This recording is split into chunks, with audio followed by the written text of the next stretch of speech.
बासी रोटी और ठंडी रोटी। एक लड़का था, माँ ने उसका विवाह कर दिया, पर वह कुछ कमाता नहीं था।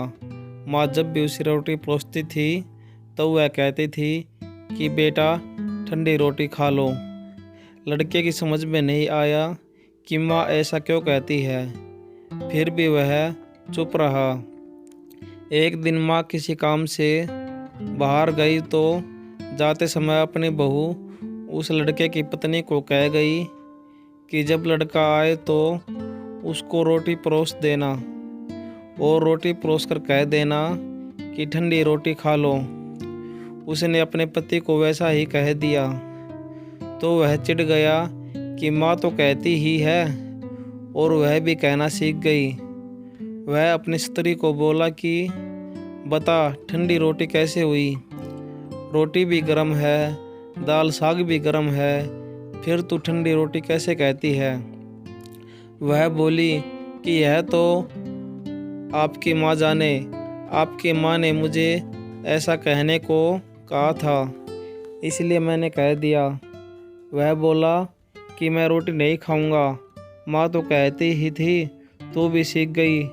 माँ घर आई तो उसने बहू से पूछा कि क्या लड़के ने भोजन कर लिया? वह बोली कि उन्होंने तो भोजन किया ही नहीं, उल्टा नाराज हो गए। माँ ने लड़के से पूछा तो वह बोली कि माँ तू तो रोज़ाना कहती थी कि ठंडी रोटी खा ले और मैं सह लेता था, पर अब यह भी कहना सीख गई रोटी तो गर्म होती है, तू बता कि रोटी ठंडी कैसे है?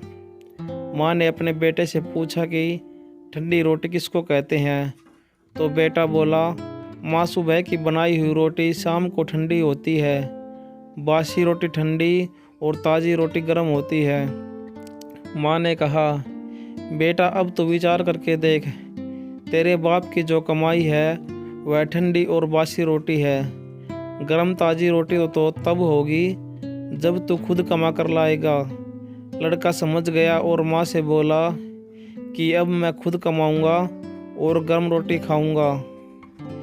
इस कहानी से यह शिक्षा मिलती है कि विवाह होने के बाद ठंडी रोटी नहीं खानी चाहिए, अपनी कमाई की रोटी खानी चाहिए।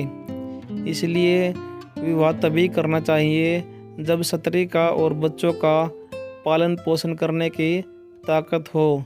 यह ताकत न हो तो विवाह नहीं करना चाहिए। ऐसे ही प्रेरणादायक कहानियों के लिए चैनल को सब्सक्राइब करें।